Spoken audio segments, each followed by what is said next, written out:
Hello everyone, welcome to guiding सारथी।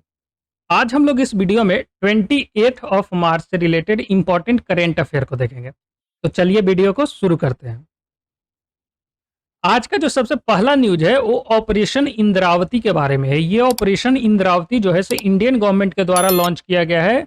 जो Haiti में हमारे भारतीय पीपल फंसे हुए हैं उनको वहां से निकाल करके डोमिनिकन रिपब्लिक जो हैती का नेबरिंग कंट्री है वहां पे शिफ्ट करने का। क्योंकि अभी हैती में जो है से गैंग वारफेयर चल रही है, वहां पे कई ग्रुप आपस में ही भिड़े हुए हैं। तो उनसे और वहां पे जो हैती की गवर्नमेंट है वो स्टेट ऑफ इमरजेंसी भी डिक्लेयर कर चुकी है। तो उन प्रॉब्लम से वहां जो अभी हैती में प्रॉब्लम है उससे बचने ते हुए इंडियन पीपल को वहां से निकाल करके डोमिनिकन रिपब्लिक में शिफ्ट करना है। तो ये ऑपरेशन इंद्रावती के तहत किया जा रहा है।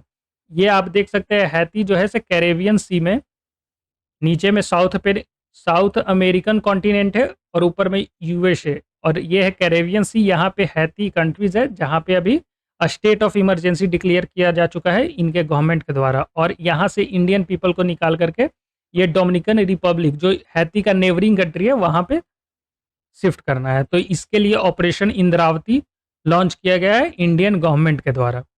चलते हैं आज के क्वेश्चन के बारे में। आज का जो सबसे पहला क्वेश्चन है वो कोलोकेशन फैसिलिटीज के बारे में है। With reference to the colocation facility consider the following statement. It is a data centre facility where third party can lease a space for servers and other computer hardware. They provide infrastructure like cooling for setting of server and storage of data. It was introduced by the national stock exchange in 2009। बताना है इन तीनों statement में से कौन कौन सा statement सही है। Any one, any two, all of the above या नन ऑफ द अबव।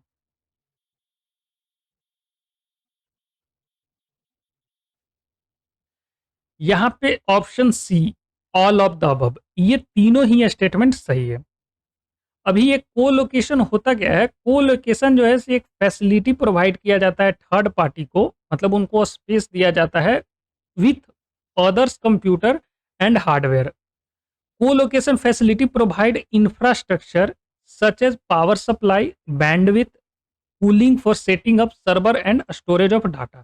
तो ये सारा कुछ थर्ड पार्टी को प्रोवाइड किया जाता है, पावर सप्लाई, बैंडविथ और cooling for setting up servers and data को स्टोर करने के लिए। तो ये फैसिलिटी को लॉन्च किया गया था 2009 में एनएससी, नेशनल स्टॉक एक्सचेंज के द्वारा। जो ब्रोकर लोग ट्रेडिंग करते हैं उनके लिए ये फैसिलिटीज को लॉन्च किया गया था। लेकिन इसमें कुछ गड़बड़ी 2019 में सामने निकल करके आया कि जो 2012 से लेकर के 2014 तक, 2012 टू 2014 तक हुआ क्या कि कुछ जो ब्रोकर्स थे वो एनएससी कोलोकेशन फैसिलिटी का यूज करते हुए एनएससी के सिस्टम में फास्टर लॉगिन कर ले रहे थे, और उसका जो एल्गोरिदम ट्रेडिंग था उसको भी एक तरह से मैनिपुलेट कर रहे थे, जिससे क्या है कि उनको ज़्यादा गेन मिल रहा था। क्योंकि अगर आप शेयर मार्केट के बारे में जानते हैं तो शेयर मार्केट में एक स्प्लिट ऑफ सेकंड के लिए भी अगर आप जल्दी से कोई शेयर खरीद लेते हैं तो आप को ह्यूज बेनिफिट हो सकता है, जो कि एक मैनिपुलेशन है, और जो लोकल ट्रेडर है उनके लिए ये डेंजरस हो सकता है। तो इन पे सारा नज़र जो है सेबी रखती है। तो ये 2012 से 2014 के बीच में ऐसा किया गया था, तो उसको अभी सेबी जांच कर रही है। तो ये ध्यान रखिएगा। और कुछ एनएससी के ऑफिशियल पे भी ये आरोप लगा है कि उनका भी इसमें इन्वॉल्वमेंट था। तो इसीलिए अभी कोलोकेशन फैसिलिटीज़ जो है तो अभी न्यूज में था, तो इसके बारे में ध्यान रखिएगा। चलते हैं नेक्स्ट क्वेश्चन पे। आज का जो सेकंड क्वेश्चन है, वाटर क्राइसिस इन बेंगलुरु। अभी बेंगलुरु में वाटर क्राइसिस चल रहा है, तो उसके बारे में बताना है। पहला स्टेटमेंट है, the major reason for the water crisis has to do with the lower than normal rainfall in the area in last 1 year and the nature of underground aquifer in this region. Second statement है, among all other state it is only Karnataka reservoir that have below normal water level and hence only Karnataka is facing water crisis and no other adjoining state। Third जो है, aquifer in North India once full can hold enough water to sustain the demand for a couple of year। तो ये बताना है तीनों statement में से कौन कौन सा स्टेटमेंट सही है। Any one, any two, all of the above या नन ऑफ द अबव? यहाँ पे बी स्टेटमेंट सही है, एनी टू, क्योंकि सेकंड स्टेटमेंट गलत है। या ओनली कर्नाटका स्टेट ही नहीं, जो एडजॉइनिंग स्टेट है जैसे तेलंगाना, महाराष्ट्र, यहाँ पे भी वाटर का प्रॉब्लम क्रिएट हो रहा है। वहाँ का भी जो रिजर्वर है उनमें पानी बिलो नॉर्मल हो है। अगर हम बात करें अभी जो कर्नाटका में प्रॉब्लम निकल करके आई है वाटर प्रॉब्लम, ये सबसे बड़ा कारण इसका है कि लो रेनफॉल। जो वहाँ का पिछले साल जो रेनफॉल हुआ था लगभग 18% कम हुआ था पिछले साल से। तो इसलिए यहाँ पे एक प्रॉब्लम है। और दूसरा प्रॉब्लम है एक्वेफायर। एक्वेफायर क्या होता है? ये रॉक होता है जो कि अंडरग्राउंड वाटर को सस्टेन करता है, जो स्टोर करता है। तो ये जो नॉर्थ इंडिया का जो एक्वेफायर है, तो यहाँ का रॉक जो है से एक बार जब रिचार्ज हो जाता है तो वो इनफ वाटर ज़्यादा देर तक वाटर को स्टोर करके रखता है, ताकि वो एक 2 साल तक के लिए वहाँ से एक्वेफायर से ही काम चल जाता है। क्योंकि अगर आपको या आप ध्यान रखें कि बिहार और झारखंड में कर्नाटका से भी कम बारिश हुई है, उसके बाद भी यहाँ पे वाटर प्रॉब्लम नहीं है। तो वहाँ सबसे बड़ा कारण है ज्योग्राफिकल कंडीशन और रॉक का कंडीशन, जो कि अंडरग्राउंड वाटर को सस्टेन करके रखती है। तो वो होता है एक्वेफायर। एक्वेफायर का जो रॉक होता है, वो बना हुआ होता है ग्रेवल्स, सैंड, सैंडस्टोन और लाइमस्टोन से। तो ये ध्यान रखिएगा। नेचुरल प्रॉब्लम भी है कर्नाटका के साथ कि वहाँ का जो एक्वेफायर जो अंडरग्राउंड रॉक है, वो ज़्यादा दिन तक पानी को स्टोर करके नहीं रखता है। उसके कारण भी वाटर का प्रॉब्लम वहाँ पे हो रहा है। और दूसरा कारण है जो रेनफॉल का पैटर्न जो चेंज हो रहा है ड्यू टू क्लाइमेट चेंज, वो सेकेंड काउज है वाटर क्राइसिस का। तो ये ध्यान रखिएगा कि एक्वेफायर क्या होता है और ये अभी बैंगलोर में जो प्रॉब्लम हो रहा है वो क्यों हो रहा है। चलते हैं नेक्स्ट क्वेश्चन। आज का जो थर्ड क्वेश्चन है, consider the following statement about mumps disease recently seen in news. पहला स्टेटमेंट है it is caused by virus. दूसरा है the disease can be transferred from animal to human. Third है mumps disease mainly affect children age group of 2 year to 12 year. How many of the following statement is or are correct? Any one, any two, all of the above या none of the above?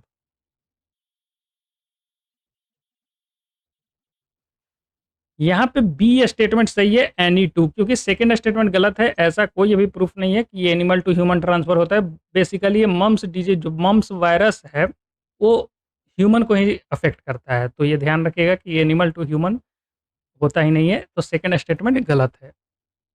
अगर हम mumps disease के बारे में बात करें तो अभी एक न्यूज़ सामने आया कि केरला में इसका आउटब्रेक देखा गया है। बेसिकली 2 साल से 12 साल के बच्चों को ज़्यादा इफ़ेक्ट करता है। इसका कोई ट्रीटमेंट तो नहीं है, लेकिन वैक्सीन अवेलेबल है। तो ये ध्यान रखिएगा कि और ये फेटल डिजीज़ नहीं है। इसमें क्या है कि जो सॉलो ग्लैंड होते हैं वो उसमें स्वेलिंग आ जाती है। तो इसका बेसिकली हेडेक, फीवर, फैटिग, ये सारा माइल्ड सिम्पटम है। और ये सलेवरी ग्लैंड में स्वेलिंग आ जाती है। तो ये ध्यान रखिएगा। और इसका जो इंक्यूबेशन पीरियड है वो 12 से 18 दिन तक ये वायरस रहती है। और ज़्यादा कुछ लोगों में ये 25 डेज़ तक ये सस्टेन कर सकती है। अगर ट्रांसमिशन की बात करें तो ये केवल ह्यूमन को ही अफ़ेक्ट करती है, केवल ह्यूमन ही इसका होस्ट सेल है। तो ये भी ध्यान रखिएगा। और ये होता है पैरामॉक्सी वायरस के द्वारा। तो ये ध्यान रखिएगा मम्प्स डिजीज़ के बारे में। चलते हैं नेक्स्ट क्वेश्चन में। आज का जो फोर्थ क्वेश्चन है, consider the following statement about International Astronomical Union. पहला स्टेटमेंट है its headquarter is in Paris, capital of France. Second statement है it was established in 1919 as a first of a series of international union for the advancement of a specific branch in of science. Third statement है its mission is to promote and safeguard the science of astronomy in all its aspects, including research, communication, education and development through international cooperation. बताना है ये तीनों statement में से कौन कौन सा स्टेटमेंट सही है? Any one, any two, all of the above या नन ऑफ द अबव?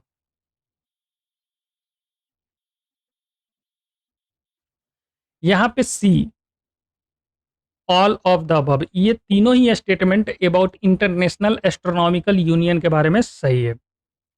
अब ये न्यूज में क्यों था? क्योंकि अगर आपको याद होगा चंद्रयान 3 का जो लैंडिंग जो विक्रम जहां लैंड किया था मून पे, उसका नाम पीएम मोदी जी के द्वारा रखा गया था शिव शक्ति। तो उसको आईएयू इंटरनेशनल एस्ट्रोनॉमिकल यूनियन ने अप्रूवल दे दिया है और उसका अब नाम हो गया स्टैट्यू शिव शक्ति। ये हर नाम के पहले स्टैच्यू इंक्लूड करते हैं। तो ये शिव शक्ति जो इंडियन गवर्नमेंट के द्वारा नेम किया गया था चंद्रयान 3, जहां पे विक्रम लैंडर लैंड की थी मून सरफेस साउथ पोल पे, तो उसको भी अप्रूवल मिल गया है। तो ये ध्यान रखिएगा, पीएम मोदी इस नाम के लॉन्च पे मेंशन किए थे कि the Shiva, in Shiva there is a resolution for the welfare of humanity and Shakti give us strength to fulfil those resolution. तो ये ध्यान रखिएगा कि इसका नाम के जो अनाउंसमेंट हुआ था पीएम मोदी के द्वारा, तो उन्होंने एक और मेंशन किया था कि शिव शक्ति जो पॉइंट है वो हमें सेंस ऑफ कनेक्शन प्रोवाइड करेगा फ्रॉम हिमालयस टू कन्याकुमारी। तो शिव शक्ति नाम को अभी इंटरनेशनल एस्ट्रोनॉमिकल यूनियन ने अप्रूव कर दिया है। अगर आप चंद्रयान 2, जो हम चंद्रयान 2 को 2019 में लैंड करवाने का कोशिश कर रहे थे, लेकिन मून सरफेस से 2.1 किलोमीटर पे हमारा कनेक्शन टूट गया था और वो हार्ड लैंड कर किया था चंद्रयान 2। तो उस जहाँ पे वो हार्ड लैंड किया था उसका नाम रखा गया था तिरंगा पॉइंट। ये चंद्रयान 2 का नाम रखा गया था तिरंगा पॉइंट। वहीं अगर 2008 में चंद्रयान 1, जहाँ पे हमने इंटेंशनली हार्ड लैंडिंग करवाया था, उस पॉइंट को रखा गया था नाम जवाहर पॉइंट।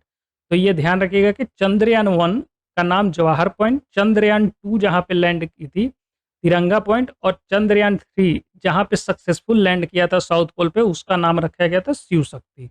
तो ये 3 नाम ध्यान रखिएगा रिलेटेड टू चंद्रयान मिशन। अगर हम बात करें इंटरनेशनल एस्ट्रोनॉमिकल यूनियन के बारे में, तो इसमें टोटल 92 कंट्रीज इसके मेंबर हैं और ये इंडिविजुअल पीपल भी इसके मेंबर बनते हैं जो कि पीएचडी लेवल के होते हैं, जो रिसर्च फील्ड में, एस्ट्रोनॉमिकल रिसर्च फील्ड में जो होते हैं, उनको इंडिविजुअल मेंबरशिप भी मिलता है। तो ये नाइट जो ग्रीन कलर में है वो टोटल कंट्रीज है जो कि इसके मेंबर हैं। तो ये नंबर है 92 कंट्रीज, इंडिया भी इसका मेंबर है। तो ये ध्यान रखिएगा, इसको 1990 में एस्टेब्लिश किया गया था और इसका काम है टू प्रमोट करना astronomy in all aspect including research, communication, education and development through international corporation. तो ये इसका मेन पर्पस है एस्ट्रोनॉमिकल यूनियन का। चलते हैं नेक्स्ट क्वेश्चन पे। आज का जो क्वेश्चन नंबर 5 है, which of the following amendment of the constitution introduced article 15 sub clause 5 that empower the state to make such provision for the advancement of SC, ST and socially and educationally backward class in educational institution. Option A 93rd Amendment Act, 91st Amendment Act, option C 92nd Amendment Act and 97th Amendment Act है option D. तो बताना है इनमें से कौन सा statement, कौन सा ऑप्शन सही है। यहाँ पे ऑप्शन ए सही है, 93rd अमेंडमेंट एक्ट। आर्टिकल 15 जो है से गारंटी है, फंडामेंटल राइट है, जो कि बात करती है against prohibition of discrimination on ground of religion, race, caste, sex and place of birth. तो ये आर्टिकल 15 बात करती है। तो इसी का जो सब क्लॉज है आर्टिकल 15(3), वो आर्टिकल 15 का एक्सेप्शनल है, जो कि इंपावर करती है स्टेट को to make a special provision related to women and children.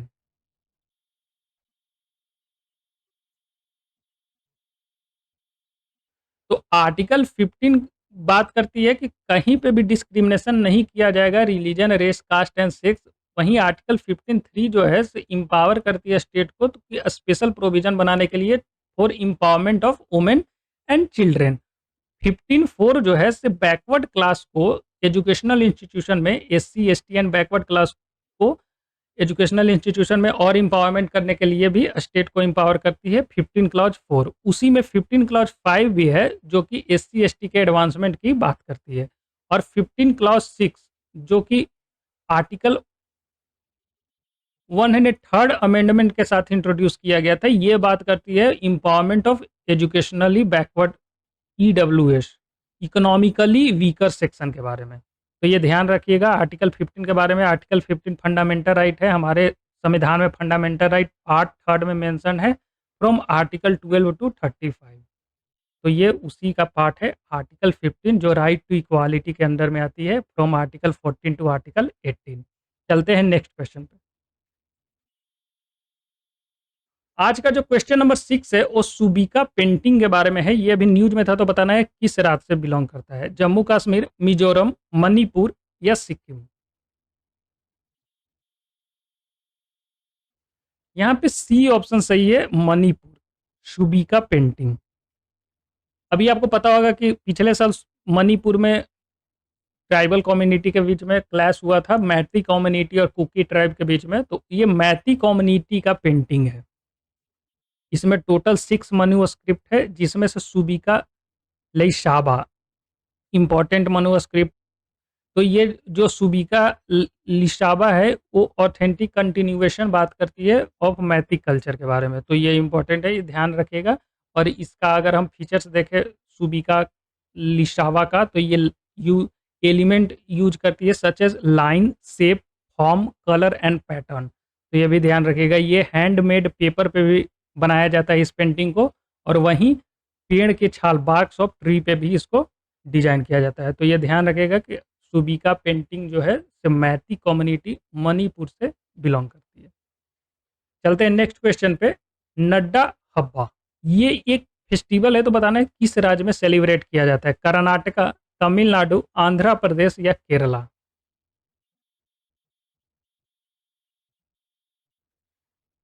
यहाँ पे ए ऑप्शन सही है, कर्नाटका। ये नड्डा हवा जो फेस्टिवल है कर्नाटका मैसूर शहर में इसको सेलिब्रेट किया जाता है, और इसको मैसूर दशहरा के नाम से भी जानते हैं।